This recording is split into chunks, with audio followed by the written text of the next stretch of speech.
स्वागत है सर आपका। जी धन्यवाद।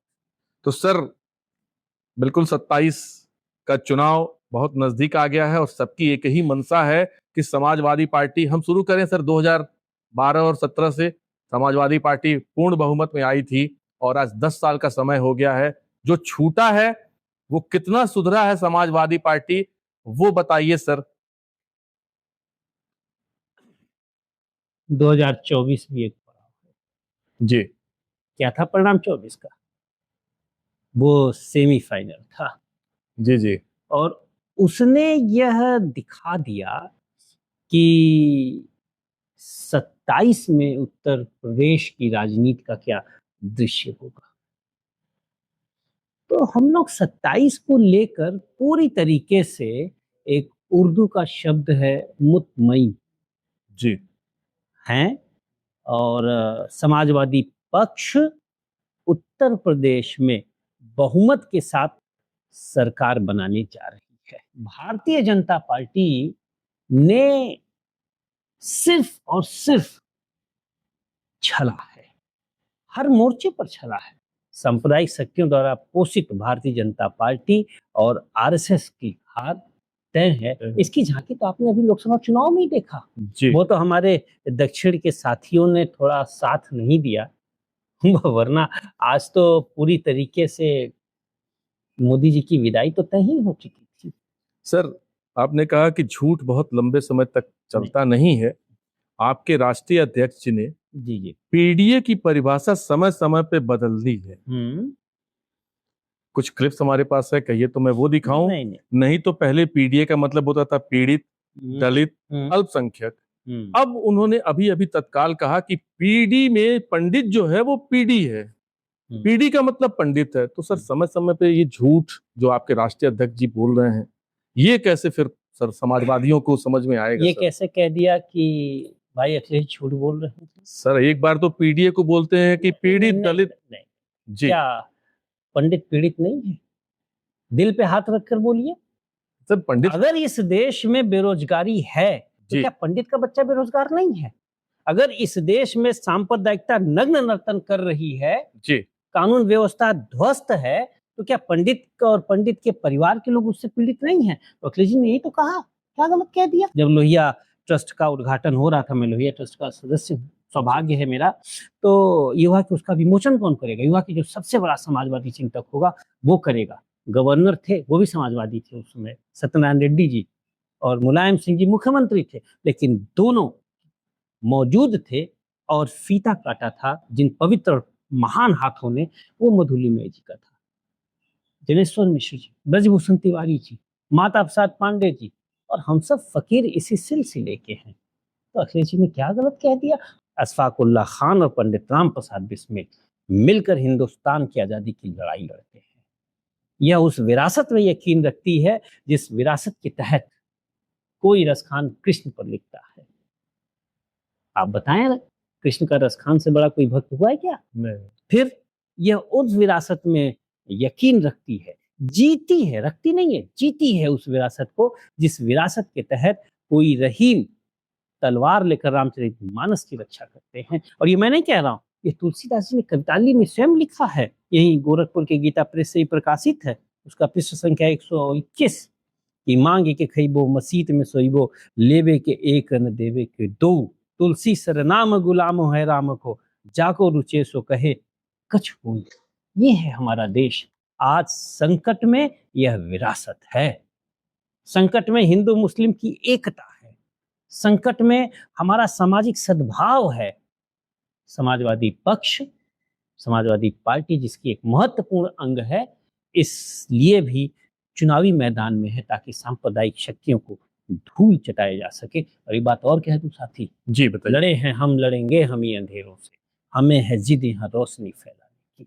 हमें भाजपा से कोई दिक्कत नहीं, हमें दिक्कत भाजपा में बैठे कुछ लोगों की सांप्रदायिक सोच से है, जो अपने चंद पूंजीपतियों को लाभान्वित करने के लिए पूरे देश के आर्थिक हितों पर कुठाराघात कर रहे हैं। आप ये बताइए, दुनिया को बदलने का तस्लीम तेरा दावा, हम फिर भी ये कहते हैं ये दुनिया वही दुनिया है। तो हमारे प्रधानमंत्री जी को उत्सव का एक पोस्टर चिपका देते हैं हमारे देश के दुख पर, हमारे देश के दर्द पर, हमारे देश के दलन पर, हमारे देश के दुर्भाग्य पर। इसलिए मेरे दोस्त, जी यह समाजवादियों को देश को बचाने के लिए लड़ना है। इस राष्ट्र की अस्मिता और इस राष्ट्र की जो धरोहर है, जो विरासत है, जिसमें रहीम और तुलसी की मित्रता है, जिसमें अशफाक और बिस्मिल की मित्रता है, इसे बचाने की जरूरत है। सर, एक प्रश्न, बहुत ही महत्वपूर्ण प्रश्न है सर। हम सब हिंदी बोलते हैं, जी जी हम जी। सब हिंदी भाषी हैं, और समाजवादी पार्टी बहुत समय से, जैसा कि आप बता रहे हैं, समाजवादी पार्टी का वर्चस्व वजूद इस हिंदुस्तान में बहुत पुराना है, भारतीय जनता पार्टी से भी पुराना है। और हिंदी जो हमारी राजभाषा है सर, वो दर्जा आज तक पा नहीं सकी। तो समाजवादी पार्टी सत्ता में भी रही और आज विपक्ष में भी भूमिका निभा रही है।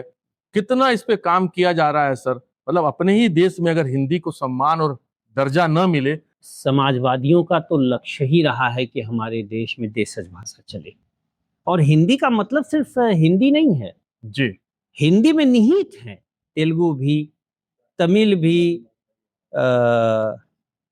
मलयालम भी, कन्नड़ भी, ये सब के सब हिंदी में निहित हैं। डॉक्टर लोहिया की अभिलाषा, चले देश में देसी भाषा, इस वशिष्ठों का नारा था। मैंने खुद हिंदी को संयुक्त राष्ट्र संघ में आधिकारिक भाषा का दर्जा मिले, इसके लिए मुझे याद है कि पिछले 2 दशक से अनवरत हर 3 महीने पे एक पत्र यूएनओ के महासचिव, हमारे प्रधानमंत्री और विदेश मंत्री को देते हैं। दिल्ली जाते हैं, पीएमओ, यूएनओ के दफ्तर और विदेश मंत्रालय जाके ज्ञापन देते हैं। लेकिन दुर्भाग्य है कि हमारे प्रधानमंत्री जी हिंदी में तो बोलते हैं वोटों के लिए, लेकिन हिंदी के लिए कभी नहीं बोलते। वो संयुक्त राष्ट्र संघ में भी जाते हैं और विदेशों में भी जाते हैं तो हिंदी में ही बोलते हैं, क्योंकि हिंदी दुनिया की तीसरी सबसे बड़ी भाषा है। लेकिन हमारी हिंदी अभी भी वंचित है। और हिंदी ही नहीं, राष्ट्र प्रथम का नारा देने वाले प्रधानमंत्री जी भारतीय गणराज्य के माननीय नागरिकों को बताएंगे कि क्यों आज भी हमारा देश, हमारा भारत संयुक्त राष्ट्र संघ की सुरक्षा परिषद की अस्थायी सदस्यता से वंचित है। अरे, जो हिंदुत्व को खतरे में जालिम ब्रिटानिया हुकूमत नहीं ला सकी, नादिर शाही नहीं ला सकी, वो हिंदुत्व कैसे खतरे में हो सकता है? हमें बचाने के लिए राम, कृष्ण और शिव की त्रयी है। हमें बचाने के लिए हमारे सनातन में आस्था रखने वाले एक से एक महापुरुष हैं, सदियों से रहे हैं। विवेकानंद जी का एक नाम लीजिए, राधा कृष्णन जी का एक नाम लीजिए। इन लोगों ने जिया है हिंदुत्व को। असली हिंदुत्व को ये जीते हैं। डॉक्टर लोहिया की किताब यहाँ हिंदू बनाम हिंदू, सभी को पढ़ना चाहिए। हिंदुत्व क्या है? हिंदुत्व के मूल मंत्र क्या हैं? कृष्ण ने कहा है गीता में, जी, सब में ईश्वर का वास है, समम सर्वेषु भूतेषु तिष्ठन्ति परमेश्वरम। यही तो समाजवाद है, सम्यक रूप से, सब में समान रूप से ईश्वर को देखना। ये है भारत में तो समाजवाद और हिंदुत्व में समाजवाद। तो उसी तरीके से अंतर्निहित है जिस तरीके से इस फूल में खुशबू। और राम राज्य और सनातन और राम की दुहाई देने वाले व्यक्ति और लोग और जमात अगर झूठ बोलता है तो यह भारतीय सनातन परंपरा का अपमान है, जिसमें साफ साफ लिखा गया है सत्यमेव जयते नान्यतम। राम ने कहा है, राम के शासन की व्याख्या करते हुए वाल्मीकि ने लिखा है कि रामे शासति नान्यतम। राम के राज्य में झूठ जनता तक नहीं बोलती थी। यहाँ तो हमारे सूबेदार साहब ही झूठ बोल रहे हैं। सूबेदार माने उत्तर प्रदेश एक सूबा है जिसके मुख्यमंत्री हमारे आदित्यनाथ जी हैं, और मुझे यह कहते हुए बड़ा मतलब शर्म आ रहा है। जब हम बाकी प्रदेशों में जाते हैं, विदेशों में जाते हैं, और कोई कह देता है कि दीपक जी आपके मुख्यमंत्री झूठ बोलते हैं, सर झुक जाता है। वो मेरा पड़ोसी है, ये मालूम है सारे जहां को, बोले है झूठ वो तो शर्म आए है मुझे। हमारे देश का मुसलमान रहीम में यकीन रखता है, हमारे देश का मुसलमान गालिब में यकीन रखता है, जो बनारस के तट पर जो लिखते हैं, आहा आनंद आ जाता है। आपने पढ़िए तो कभी। सर, हमारे देश का मुसलमान फिर इसी देश के हिंदुओं पे और इसी देश पे फटता क्यों है सर, ये भी तो बताइए। ये सवाल तो सर अगर इतना ही प्रेम, जी सर बताइए जरूर सर, जनता ये जरूर जाने। गंभीर सवाल है। हाँ, इस गंभीर सवाल, और ये गंभीर सवाल सर आप ही से हो सकता है। जैसे मैं बताता हूँ, जी, आजादी की लड़ाई चरम पर थी। जी, एक मैं जानबूझ के ब्राह्मणों की ही बात करूंगा। हाँ बताइए सर। एक ब्राह्मण ने चंद्रशेखर आजाद की चुगली कर दी और चंद्रशेखर आजाद पकड़े गए। जी, क्या सारे ब्राह्मण देशद्रोही होते? नहीं। और अगर सारे ब्राह्मण देशद्रोही हो तो तात्या तोपे कौन है? चंद्रशेखर आजाद कौन है? रानी लक्ष्मीबाई कौन है? तो आप 1, 2, 3 घटनाओं के आधार पे सबको, अब जैसे हमारे भारत में भी 8-9 लोग संजोग से वो भाजपा के थे, भ्रष्टाचार में पकड़े गए। तो क्या मैं सभी भाजपाइयों को भ्रष्टाचारी कर दूं? कई बेचारे जनसंघ के जमाने से जो आज भाजपा में हैं, सभासद तक नामित नहीं हुए। ये और बात है कि औरों के यहाँ से आके लोग मुख्यमंत्री हो गए। तो जी। कांग्रेस के तो सारे लुटेरे आपके साथ हैं। जी। आसाम वाले हेमंत भाई किसके साथ हैं? नहीं, आप बताइए। भाजपा के साथ है। और वो अभी जो पश्चिम बंगाल के मुख्यमंत्री बने हैं, किसके साथ हैं? भाजपा के साथ। वो छोड़िए, वो महाराष्ट्र वाले जो अपने हैं, जिनके खिलाफ खुद मोदी जी बोले थे कि कितने करोड़ के भ्रष्टाचारी हैं, आज किस पार्टी में उप मुख्यमंत्री हैं? आप बताएं। नहीं सब तो ये अब आप खुद बता दीजिए। जी। तो इसीलिए कभी कभी 1-2 उदाहरणों से जी, आज सामान्य नहीं कर सकते। मैं आपसे कह रहा हूं, आज जिस पुस्तक ने हिंदुत्व और भारतीय सनातन धर्म की रक्षा की है, जिस किताब ने, रामचरितमानस, उसकी रक्षा किसने की? सर हम रहीम ने की। नहीं, हम रहीम ने की। तो अगर आपको देखना ही तो आप रहीम को देखिए ना, जिसने रामचरितमानस की रक्षा की और अपने दौर के कट्टरपंथियों से लड़ाई लड़ी। एक तरफ तुलसीदास लड़ रहे थे और उनका साथ रहीम दे रहे थे। जरूरी है कि हम उसी वो बाकी कौन है उसको याद करें? नहीं सर, क्यों याद करें? लोक स्मृति से खराब उदाहरण उठाइए। वो लोग गए इस दुनिया से जिनका मकसद बंटवारा था। ये आडवाणी जी की किताब में है। और भाजपाई तो आडवाणी जी की बात नहीं मानते। अटल जी की तो अब ये खैर छोड़ ही दीजिए, अटल जी का नाम तक नहीं लेते। आपने कभी सुना है मोदी जी के मुंह से झूम के बताते हुए कि ये अटल जी ने इन विषयों पे बात की थी मुझसे? पूरा अटल जी का एक ही तो ख्वाब था कि हिंदुस्तान सुरक्षा परिषद का स्थायी सदस्य बने। दूसरा ख्वाब था हिंदी आधिकारिक भाषा का दर्जा प्राप्त करे। इन दोनों विषयों पे मोदी जी बोलते क्यों नहीं? सर अब मैं कुछ कहूंगा तो हमारे श्रोतागण कहेंगे ये गोदी मीडिया है, ये भाजपा से बिल्कुल समर्थित है, हमारा कोई ऐसा उद्देश्य नहीं है। सर देखिए, राजनीति में अभी आपने कहा कि ना आडवाणी जी का नाम ना अटल जी का नाम भाजपा के लोग नहीं लेते हैं, तो सर समाजवादी पार्टी में अमर सिंह जी का नाम और आजम खान जी का नाम, इधर तो मैं नहीं देखा किसी भी आपके जनसभा में कि आजम खान जी का नाम और अमर सिंह जी का नाम लिया जाए, जो भाजपा के समाजवादी पार्टी के फाउंडर मेंबर में थे। तो सर सारी राजनीतिक पार्टियों का यही हाल है, फिर आप केवल भाजपा पे कैसे आरोप लगा सकते हैं? अभी शिवपाल जी आजम साहब के यहाँ मिलने जा रहे हैं और ऐसी कोई बड़ा, बताइए, अभी संसद में सर चुनाव नजदीक है, तो शिवपाल जी को याद आ गया होगा आजम खान। सीता देखिए, तो अभी मैं खुद गया था जी, धरने पर बैठा था आजम साहब की यूनिवर्सिटी के लिए जी, रामपुर धरने पर, और वहां से निकला, उनकी पत्नी से मुलाकात की और सार्थक बातें हुई। पूरी अभी एक शिष्टमंडल गया था, श्रद्धेय माधव साहब पांडे जी उसका नेतृत्व कर रहे हैं। बताइए सर, सबसे बड़ी लड़ाई है उदारता बनाम कट्टरता।